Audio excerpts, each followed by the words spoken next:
Time for our final speaker, who will speak longer than me. Amazing, man. Could I have my book, please? It's over there. We've heard some amazing speakers. I have walked away with great stuff. I have so many stories to tell. I will be on leave next week. On the 3rd of February, I will be able to tell stories about zoos and houses, ducks walking into 7-Eleven, and killing an elephant with a pin. That's the one I like. Can you imagine? We tell the elephant story and then we go, how would you kill an elephant? Call 669-11905. How cool would that be? I love it. I absolutely love it. I've learned so much today. I really have. It is very special. Our next speaker, ladies and gentlemen, has been faithful to the industry, having served in the same company for over 30 years. He is the only agency leader that has acted as champion agency director for over 10 years and has developed over 60 MDRTs in his group. His vision is to see the transformation in the financial planning industry. Ladies and gentlemen, I've waited all day for this man to speak, and I can't wait to hear what I'm going to learn from him. Could we give Titus Vu a round of applause, please?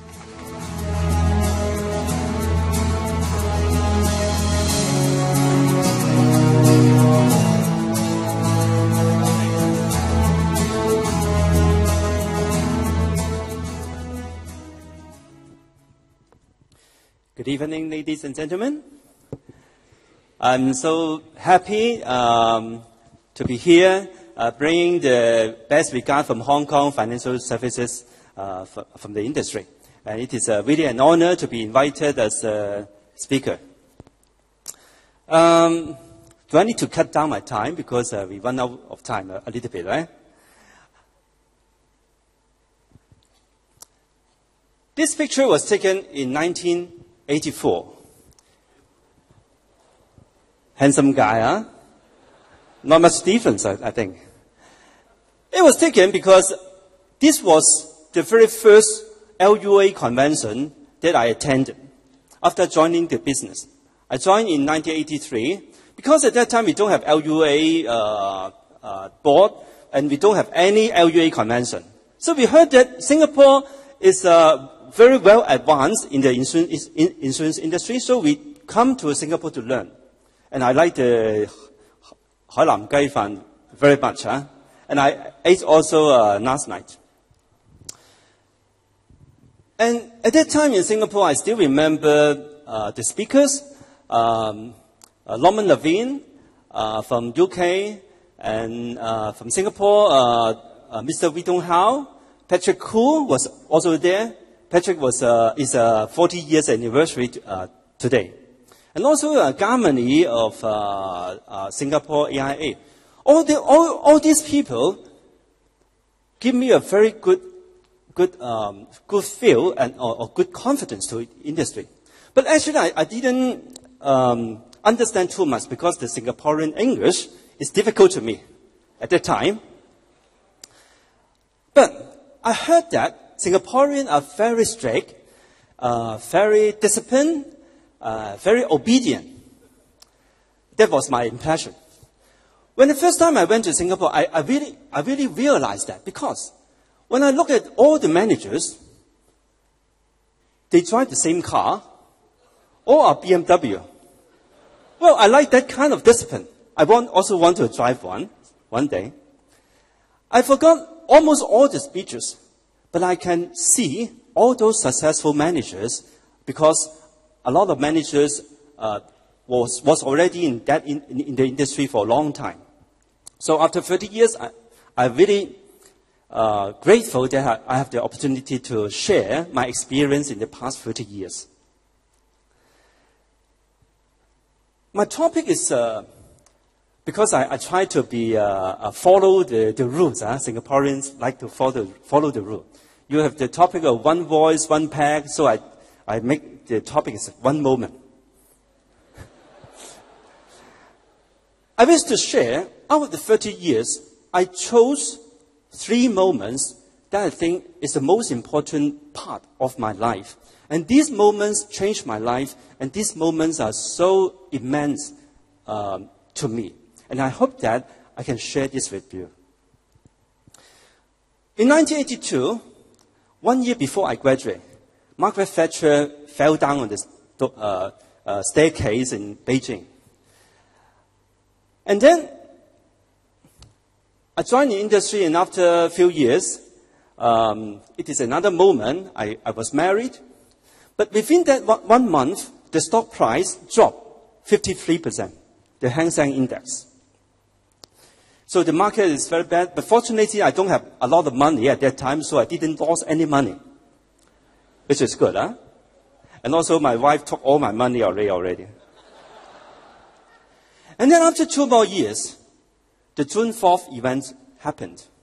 And Hong Kong people are afraid of the communists and prepared to run away from Hong Kong. And from 1989 to 1987, a lot of people start immigrating to other countries, including me. And Singapore is also one of the countries that I applied. But because it is too hot, I chose Canada. So in 1995, my family, the whole family, immigrated to Canada. And after 1997, the stock price dropped 61% in about 3 to 4 months. So all the way, the Hong Kong economy, the industry, there are a lot of negative, a lot of bad news. And after 1997, a few years later, we have the SARS. Across the world, there were 744 people died, and 299 people died in Hong Kong. So it is a big shock to Hong Kong, and people don't want to see the agents because they are afraid to be affected. Since 1997 till 2004, you know, Hong Kong is the property price is very good. It is a good investment. But out of that few years, the property market dropped 68%, which is really big. And a few years later, it is the financial crisis.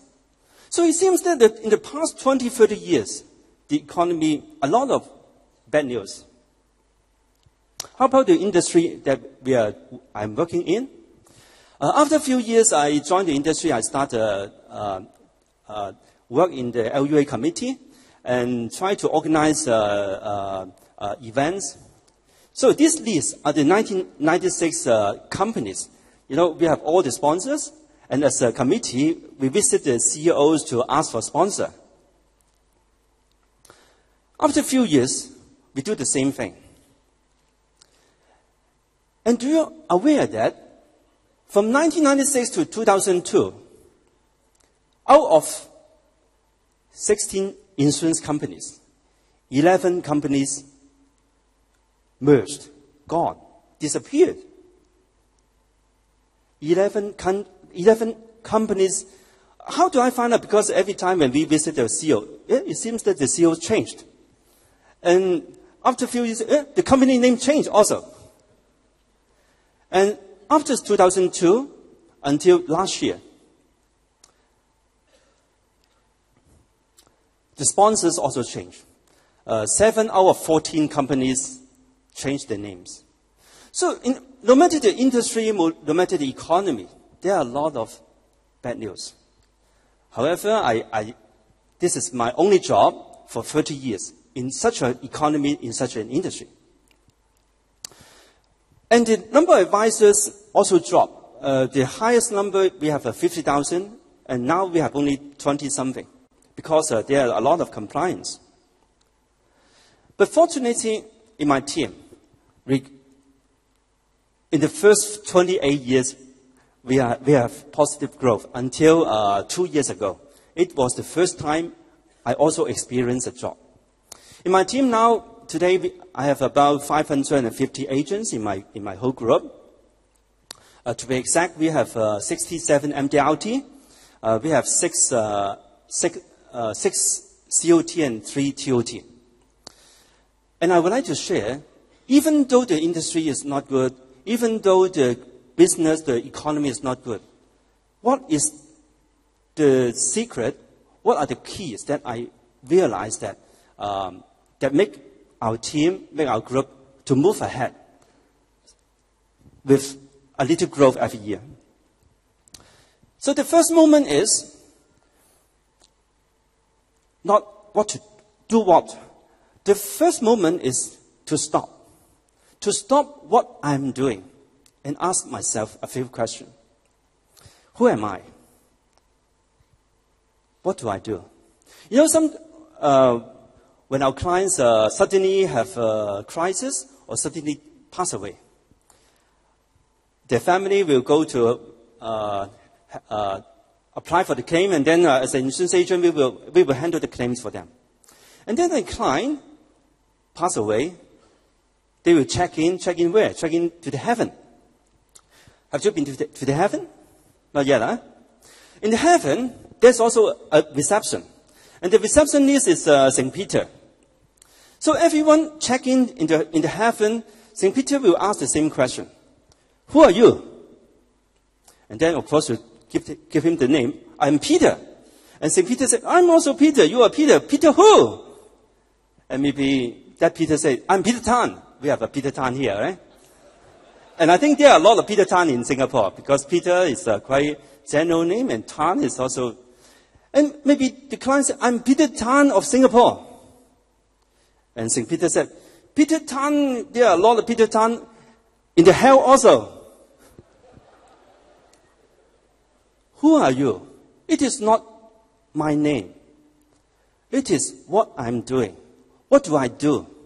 So these questions I ask most every day. When I go back home, no matter that day, how good or how bad, there will be only two results. One is success, another is failure. One is close the case, another is cannot close the case. But every day I ask myself two questions. Firstly, what are the reasons that today is yes? What are the reasons today is success? On the other hand, if the day is not good, if the day was a failure, I ask myself, what was the cause to the failure? I ask myself the same question. And I need to know, to ask myself, where do I want to go? And where am I now? In order to ask these questions, I must stop to think, to review, to reflect, and sometimes to repent. And when I reflect, I find out that one very important thing is self-awareness. Self-awareness of what?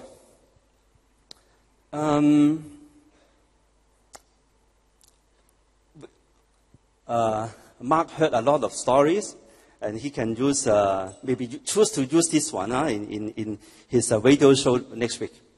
This is my favorite motivating story I've ever heard.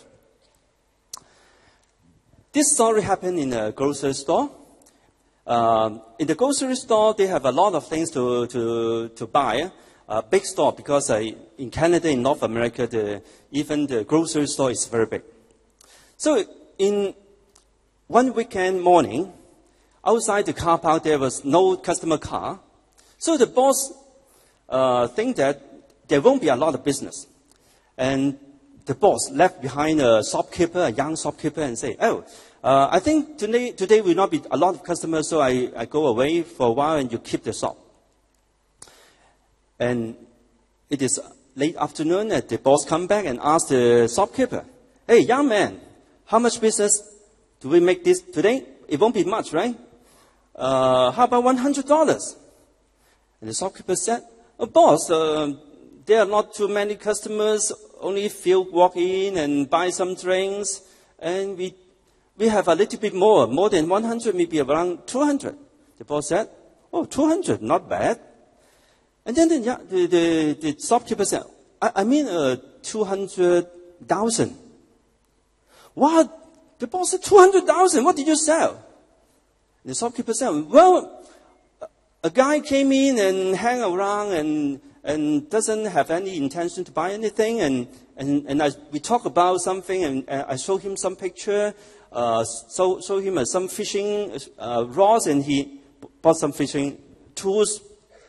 And finally, this man bought some fish hook and fish rod. And the boss said, how come to make a sales of 200,000? And the shopkeeper said, well, that man came in, I shared with him this picture. This picture is a big tuna, a bluefin tuna. And I tell him that if you want to fish this kind of big fish, you must go to a very deep ocean. And I tell him that if you want to go to deep ocean, of course you need a boat. So but the man said, I need to come back early because my wife is waiting for me for the dinner.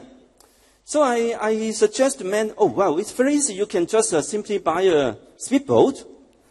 Then you can come back faster to your home. And the boss said, well, that's a good selling idea. But how come even a speedboat won't cost about 200,000? What did he buy? And the shopkeeper said, well, boss, it is Saturday. If you have a boat, you need to launch it to the sea. And you need a marina card. And then you need to apply the application. And, nowadays it is very difficult to get a membership in the marina club. So I suggest him, make it easy. You simply find a car, find a truck, and then you can tow the boat right away.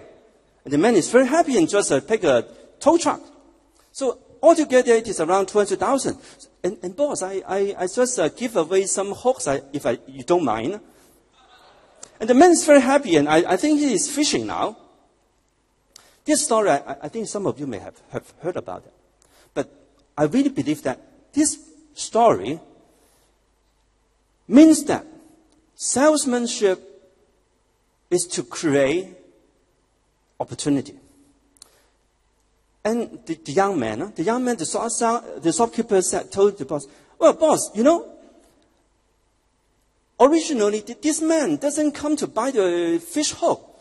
And I asked him what he wants to buy. What did he want to buy? Oh, I remember. He said that his wife doesn't feel very good, and we request him to come to the grocery store to buy some, buy what? Yeah, to buy some hygiene products. So I guess this man, his Saturday, Sunday will be in vain. So better go fishing. And that's how we start talking about fishing. About a year ago, 2 years ago, one and a half years ago, I drove my car and passed a marina in Hong Kong. And there's a banner, Hong Kong International Boat Show. Because I'm waiting for my wife, so I have nothing to do. I have around an hour, so I hang around, just go inside to look. Because I don't have a need to buy a boat, and I thought that it would be very expensive. And I thought I don't have the time to go boating. But anyway, I go to have a look. Wow, very huge boats, big boats. When I go to the boat show, some salesman come to me, and he said, "Sir, are you looking for boats? What kind of boat are you driving?" And I said, "Well, I don't have any boats, and even I don't have a vessel operating license." So after the first question, the salesman will run away because I don't have any boats. That means I'm not a qualified customer. So after 20 minutes, I left the boat show, and at the exit, a gentleman came to me. Actually, not a gentleman, a very rough man. He came to me and asked, "Hey, sir, do you want to get a license? If you take the license class today, we give you 20% off, which is $200. And I said, no, I don't have time to, and I don't have the interest on boat, and I don't have time to take the exam. And the man said, "Well, it is only once a year we offer the discount. And you can keep it 1 year to take the class. You can think it over and come back anytime in 1 year, and this 20% still effective. But you need to pay now." So I think, well, it is not a bad idea to save $200. So I give him $1,000. And after 2 months, I really go back to take the class, because I also want to learn something, because I have a hobby to learn one thing every year, one new thing every year. You know, in the class, when I attend the boat vessel operating license class, there are only 6 students. For 2 days training, at the opening, the teacher, actually the instructor, also the salesman, and also the storekeeper, he stands before the class. Class, I ask you 3 questions. Number 1, why do you want to take the exam? Why? To pass the exam, right? Number 2 question, why do you want to pass the exam? To buy a boat, right? And when you buy a boat, who can show you the boat? Who? Me. You know, we have a morning session, afternoon session, we have break, and then the evening session, one day, first day. I think there are about 6 sessions. And each session at the beginning, he's saying that he asked the same 3 questions. So, the exam day, the result, I will get the result, we will get the result just immediately after the exam. So I come out the exam center. 15 minutes later, my mobile phone rang. Mr. Yu, did you pass the exam? I said, yes. Oh, Mr. Yu, I have prepared a few boats for you to have looked. Will you be free 2 o'clock or 3 o'clock this Saturday? Oh, sound familiar. And this rough guy, instructor, shopkeeper, he sold me the first boat. And this is my boat. You know, I have never had this need to own a boat because I don't have time, don't have the money, I don't have the interest. But I'm so thankful to this salesman because I find out that driving a boat is much better than driving a sports car because there is no name, no traffic lights, no traffic ticket, and no speed limit in the sea. So good. Actually, in the past many years, last night, someone asked me, what do I do most? I do most is to stop, to think, what can I do better? And I gave the answer last night is, the most thing I do is to do R&D, research and development. How to do the business better. I share an example. This was about 15 years ago. One of my agents, we do coaching, and then my agent told me that he just closed a case with a police officer, and she wants to develop a more referral in the police officer field. So we talk, and we try to find out some needs of those police officers. So finally, we find the solution. We develop an education saving plan. And actually, it is the same policy, same plan that the company provide. But we make it simple, just like a very customer tailor-made plan for the police officer. And with this program, we also pack with some education information, how to send the children to overseas, what is the courses to different countries to take overseas studies. And because of this project, we can do the training, do the education seminar in all the police stations, because for the police officer, they also have the CPD. They need to set aside some time to learn something. So we cooperate with their welfare department and organize this kind of event. And after the seminar, after the workshop, we hold a booth at the canteen, and the police officer can come to ask questions. And just one project itself, it brings a group of agents to be MDRT for about 2 or 3 years continuously. Because every day this group of agents start their work in the police station. I need to also ask myself all the time, where do I want to go? And where am I now? This is my team's name, Visit Financial Group. And our vision is to be number 1 in Asia.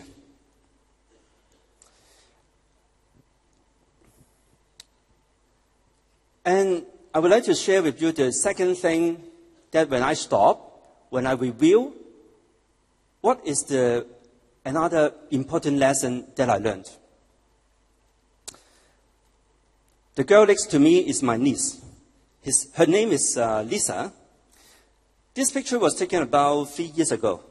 At that time, she was age 30. Now it's 33. But her face looked very young. Because when she was born, her mentality is stung. And her IQ stayed in a stage of just like a 5-year-old little kid. So although she is now 33 years old, she is still think like a 5-year-old kid. So every year I need to bring her to Ocean Park, bring her to Disney. Lisa is the daughter of my second sister. When I joined the insurance business, I dare not to call my families because my family said, "Oh, you must come back to 睇死你啊! You will come back to call your relatives." So I don't call my relatives. Until someday, someone told me that if something happened to your family and I didn't even tell them once, it is my responsibility. So after that, I tried to talk to my brother, sister, brother-in-law, sister-in-law. We have 6 siblings. So I have a lot of brothers and sisters. So I go to them one by one and quickly finish my presentation. If they accept, then I can sell a policy. If they don't accept, I finish my job and I finish my responsibility. So about 29 years ago, when I joined the industry for 1 year, I feel that it is my responsibility as an agent to tell my families how important is life insurance. Even though they object me, I finish my job. So my second sister, finally, although I think I didn't really sell very well, but my sister bought a policy for me. And my sister said, "Well, make sure not to tell your brother-in-law, her wife, because her husband will get mad if he knows that I buy a policy from you." So I keep it secret, keep it silent. But after a few months, there are mails sent to his home. And my brother-in-law received a mail from the insurance company. He got mad with me, and he called me to his home. I have been in this industry for over 30 years. It was the only one time I was scolded by 3-letter words. And actually not 3 letters, it is 28 letters. Very long, very long. And my brother-in-law said, "Why do you treat your family? You just treat your clients, don't treat your families." So my brother-in-law want to cancel the policy, but finally he said that, "Well, just cancel the cheating part." Which part is the cheating part? The term part is the cheating part. The whole life saving part is okay. So the policy reduced from 50,000 because 10,000 whole life plus 40,000 US dollar term. And it became a 10,000 US dollar policy. And of course, my brother-in-law didn't insure anything. And about 10 years later, my sister have blood cancer, passed away. And my brother-in-law said, "Wow, how come the sum insured is so little? The claim is only 13,000, a little bit growth, but only 13,000. But he knows that it was because he requested to among his videos. I always remind myself, not because my brother-in-law used a 28-letter word to me, but because I was not strong enough in my belief in life insurance. I was not strong enough to handle the call reluctance. I thought I am a successful manager, but actually I am not good enough. If I have the chance to be objected once again, I will go back every few years to say it again. Maybe someday they will change their mind. Nowadays, Lisa, they have also a son, passed away at the age of 25. And Lisa was the only left behind kid. So I need to buy an apartment to her, hire a maid to her, which is very expensive. If I can come again, I would rather the insurance company pay the bill, not me. But because I didn't do well, I wasn't responsible enough to be an insurance agent to my family. I need to pay the bill now. So I have been doing the self-repentance. Friends, you need to repent. Do you believe in life insurance enough? If you believe enough, you will go back to your family to tell them why life insurance is so important. I don't have time. I cut down something. A few years ago, we have the 25th anniversary annual dinner held in the People's Hall in Beijing. Because when I look forward, what is the purpose of myself in the industry? I hope that in the West, maybe 10 years, 20 years, I can contribute something to the China market. Because we know that the practice in China is very lousy, the insurance agent practice. So I hope that I can share with them, I can be the trainer, coach. So that's why in the past 4 years, I built up some good partnership with Beijing, Shanghai, Shenzhen, and share the best practice with the people, with the agency in China. I need to run some slide. In the past 5-10 years, last year, Delphi also asked me what do I spend most of my time. Because I spend about 5 months time in Canada because my family all migrated to Canada. I spent about 2 months to mission trip for my interest because I like traveling a lot. So I have about 5 months time in Hong Kong. But in Hong Kong, I am the chairman or some different organization, about 10 organizations, volunteer work. Half of my time, half of the 5 months, I'm responsible for different volunteer works. So I have around 2 to 3 months in my work. What do I do most? One thing that I do is to collect all the most experience, to collect the most useful tools, and then implement it into books. So I edit or wrote altogether 12 books in the past.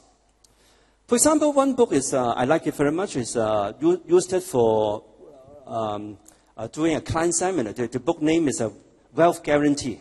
How to guarantee your wealth. So we show our clients how to build a wealth. And actually it is a financial planning to make it in a layman can understand way. One of the book is 打赢人生上半场. It is how to win half time in life. This book was written when I was 45. You know, in a football game, 45 minutes is half time. And last year, when I was in Beijing, I made the book. The book's name is Success Guarantee. You know, in China, the value of success, the meaning of success is very different from what we perceive. The understanding of success is wealth, money, fame, or power. But what we perceive success is not in the same way. And I know that everybody, because God created man differently, but every man can be successful. So this book is dedicated to the China market. Show them we have different personality. But if I'm an agent, I know my personality. I use this profile. I know my profile. I know my client's profile. I know my manager's profile. I know my agent's profile. Different profile. How do we communicate in the most effective way? So what I'm doing is to put some quite complicated agency management things into tools, into books, so that the agents can understand easily. And in the past 15 years, I spent 15 years to finish my doctorate in ministry. And this study is to learn what is God's purpose in my life. So I've just finished the first moment, and I have only 6 minutes left. Huh? The second moment is don't stop. Move. Move ahead.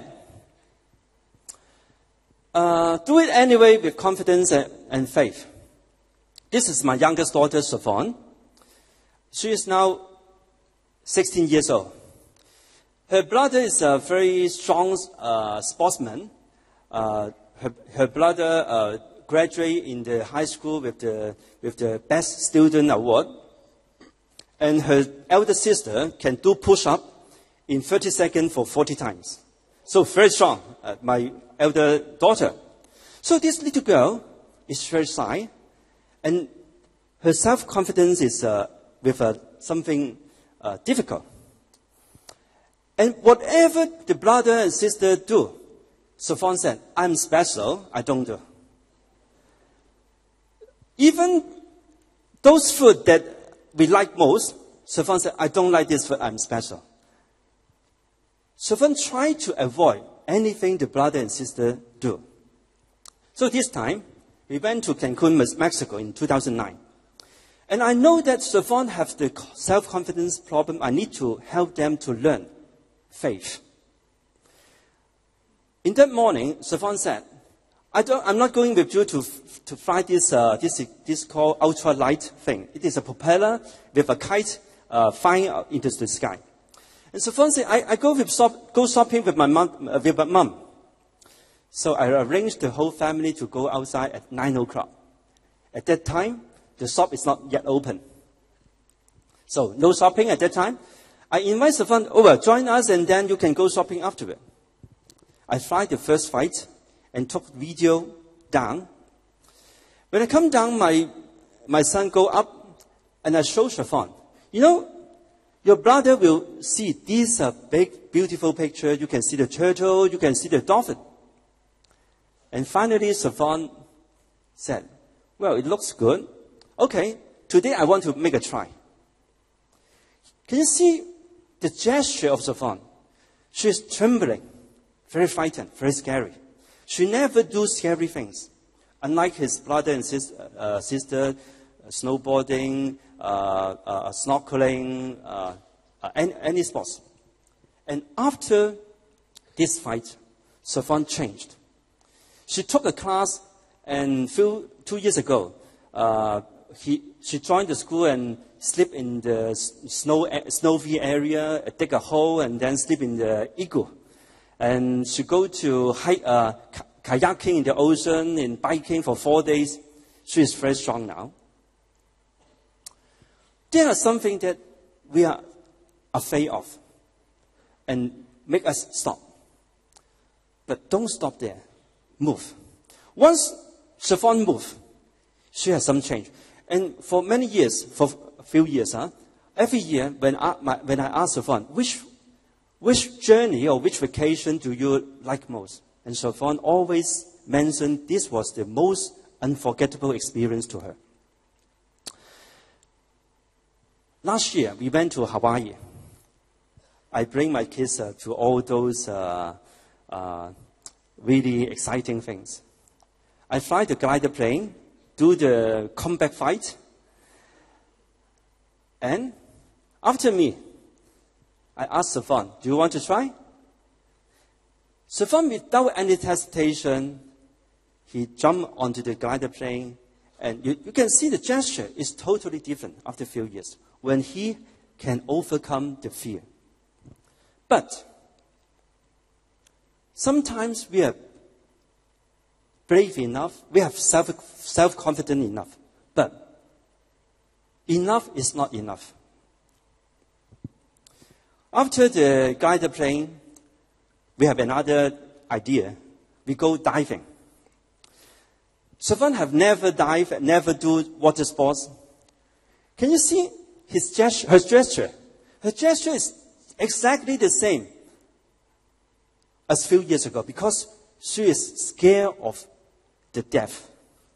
But of course, she knows that she needs to learn to overcome the fear.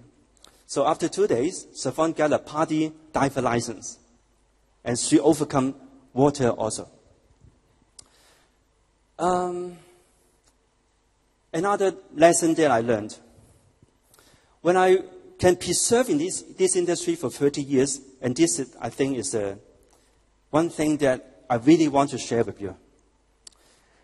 A few years ago, I have an interest to do hunting in Canada. You know, in Canada, the protection is too good. The protection of animal, not human. You know, if you kill a wild animal, you can be put in jail for 3 years. It is even more serious than you are drug addicts. Drug addicts, very simple, and even some places it is legal to take drugs in Canada, and the government built some house for the drug addicts because it is safe to take drugs here. It is quite special. So, because the protection is too good, the agriculture department will count the number of animals. And every year they will open a window period to make sure that the number of wild animals doesn't grow too many. Because if there are too many wild animals, it will be dangerous to the human. So, we don't call it hunting, we call it predator control. It is a good name, eh? So, I hunt there for 4 years already. Usually I can hunt some wild chicken, wild birds, rabbits. Because the rabbits, the chickens will go to the road nearby and you can shoot them right away. And sometimes we can look around from early in the morning from 6 to dawn at 6 to 6, 12 hours. Even more challenging than doing a course. Out of the bushes, everywhere is green. You just imagine, you play golf. And next time you use a green color golf. And then you throw it away. In the bushes, if you need to identify a wild animal because of camouflage, it is just like finding a green golf ball in the golf course. But because I'm a good golfer, I can identify the animal sometimes. And for a 3-day trip, totally 12 hours for 3 days, 36 hours. Usually we can identify about once or twice big animals. So this is one of the deer 2 years ago. You know, the deers can smell about 400 to 500 meters away. But our shooting range is only about 300 meters.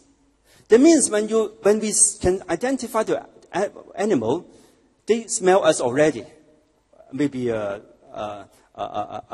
some minutes ago. And then we need to jump down the jeep and then load the gun and then identify the target again and then shoot. We will only have about 10 seconds to 15 seconds to finish the whole thing. So every time we have 2 hunters on the jeep and then 1 driver on the jeep. 3 persons go to hunt. And for the past 4 years, I have seen quite sometimes deers, but I have never seen a black bear. Last year, it was not hunted by me. When I took this picture, the bear was already dead. But this bear was shot by a guy, his nickname is Big Head. And I heard his story.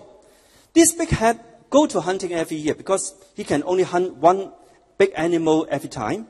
So this Big Head only go hunting solo, only one person. Drive the car and then take the gun and then also watch out for the wild animal. Just one person.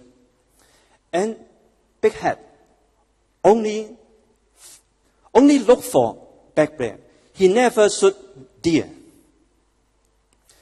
And I was just so curious the past few years, how can only one hunter to finish the whole thing? And you know, the deer can smell 500 meters away, and the bear can smell 2 kilometers away.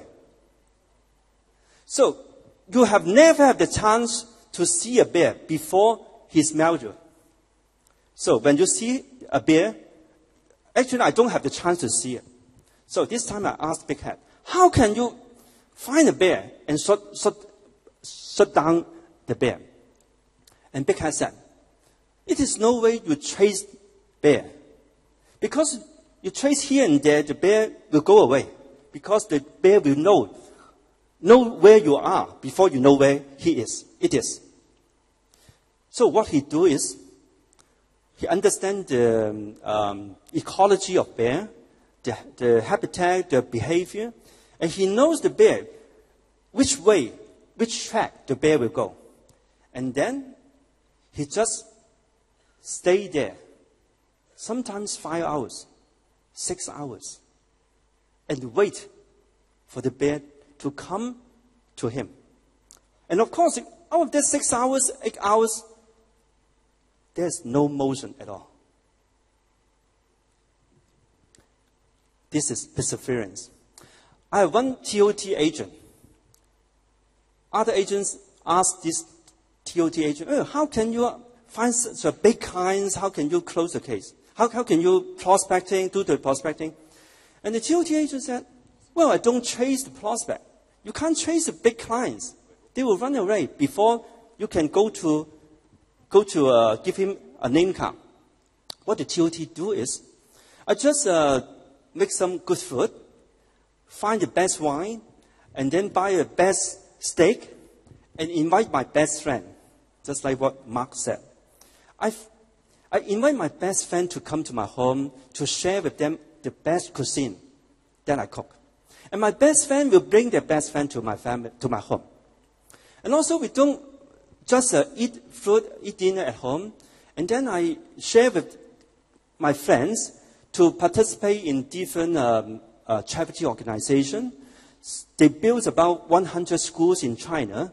And so I bring my friends to China, and these are rich people, and they are willing to give, to donate money to build the school.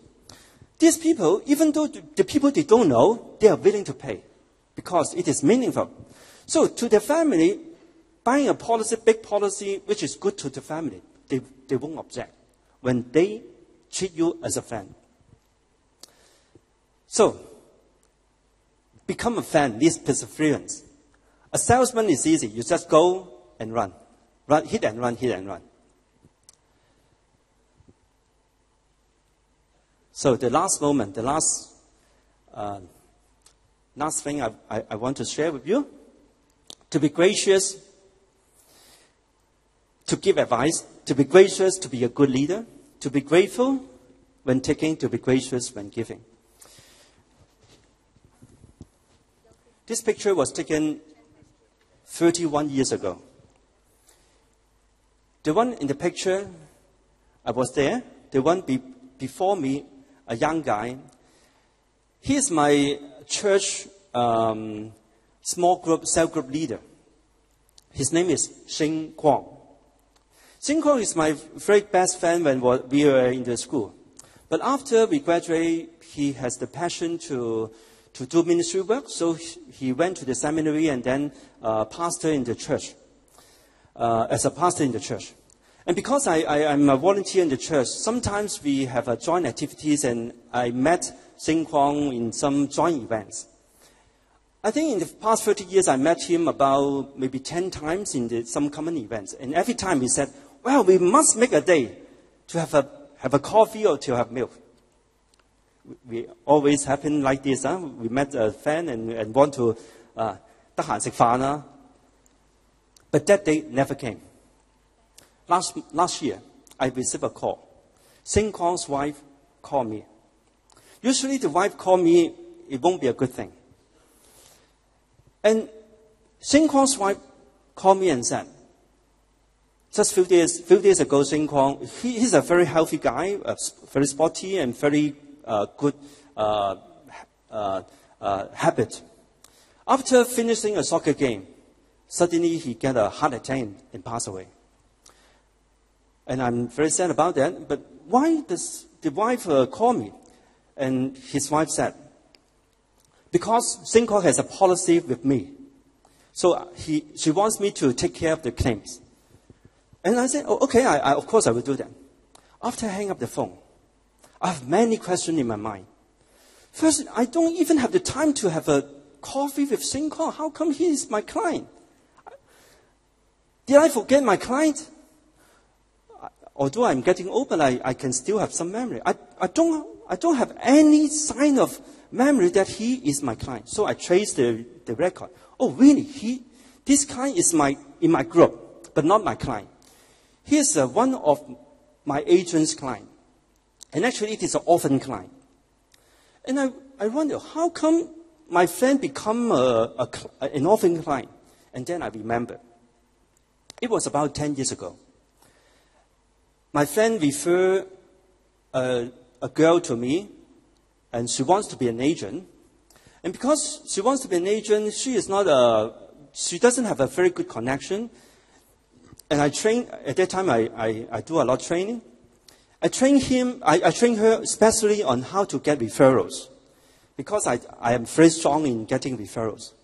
So, after drilling a few times, this lady is called Cora.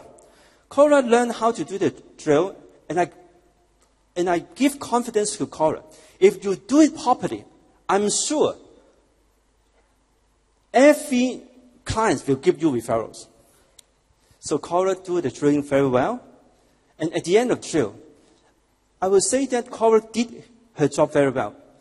And although it is a drill, I feel I should give Cora some names. So I try to look around my desk and I find a name card.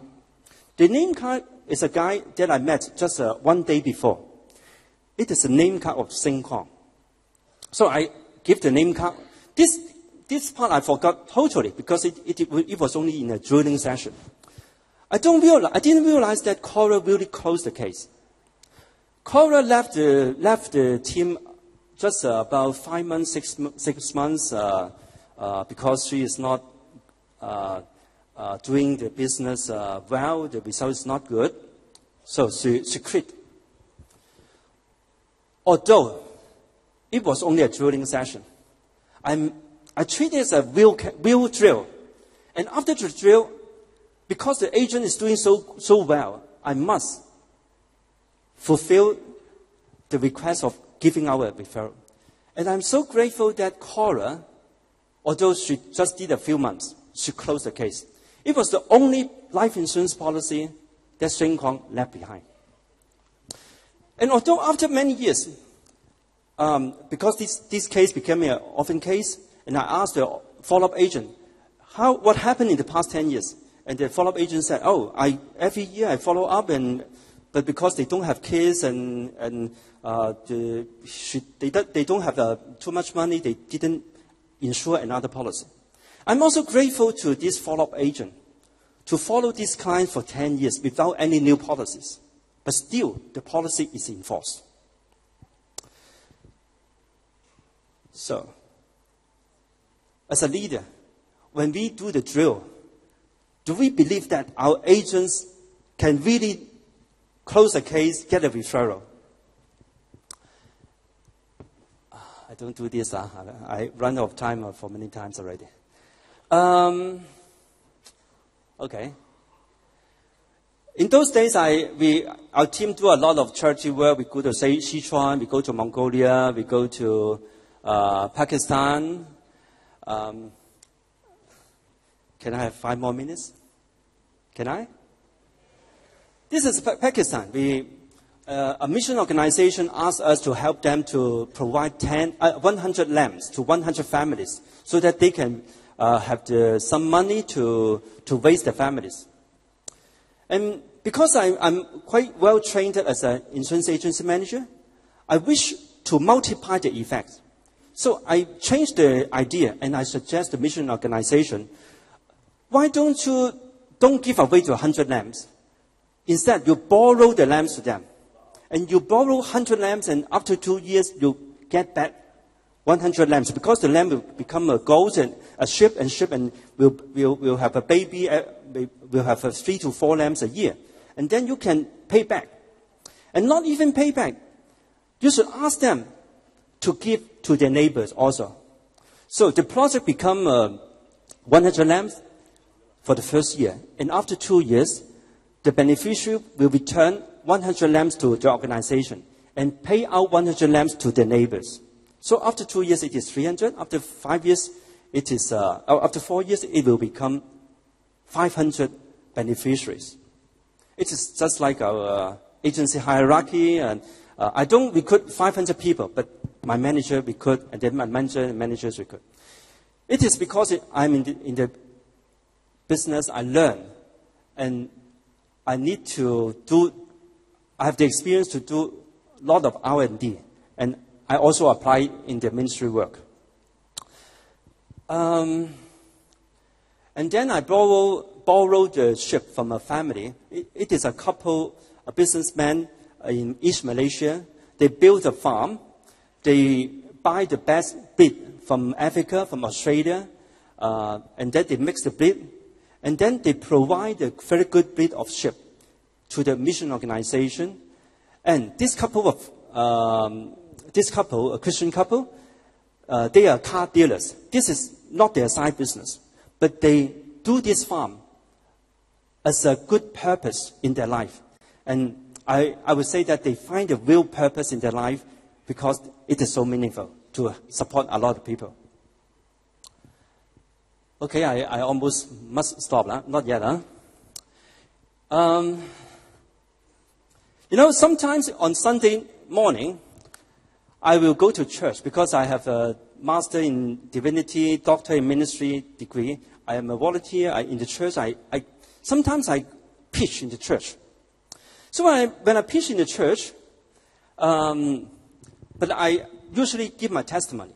I would like to share the last story that I really want to share with you.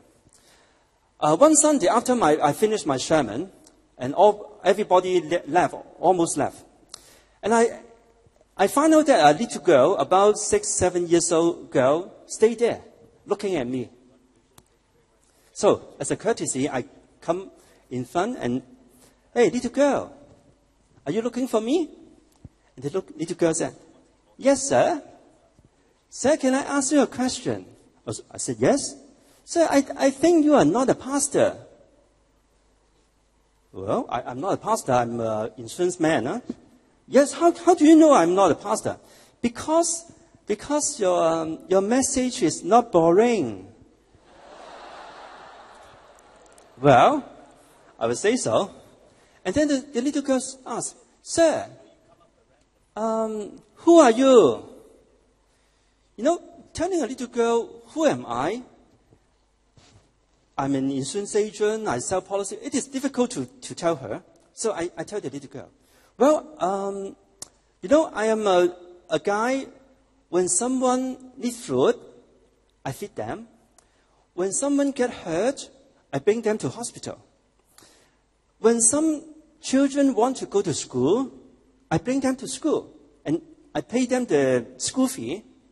And sometimes some old people, when they get old, no one to take care of them. I will take care of them until they die.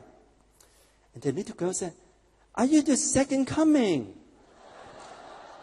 I said, no, not yet. Not yet. Then, sir, then what do you do? And actually, I don't sell a policy for a long time because I know that I don't have the time to serve. I'm an agent. It is even more difficult to explain to a girl what an agency leader do. So I try to tell the little girl, well, what I'm doing is, I go to the market. I pick up some people. I bring them in. I show them. I teach them. I tell them what is good to people, how to show love to people. Or you may say, I make disciples. Oh, then are you Jesus? Well, I said, well, I'm a team of Jesus, but I'm not Jesus. And then the little girl asked, Sir, can I have a look of your book? So, because I bring the book to that sermon, Sir, is it a Bible? I said, well, it is a special version. It is a lot of Bible teaching in my book. Who am I? What am I doing? In my daily life, I am making disciples to pitch the good news of life insurance so that all the people will have the chance to hear the good news. And today, I'm so glad to share my good news to all of you. And I will pray for you. And thank you very much again to invite me. Thanks. Thank you very much.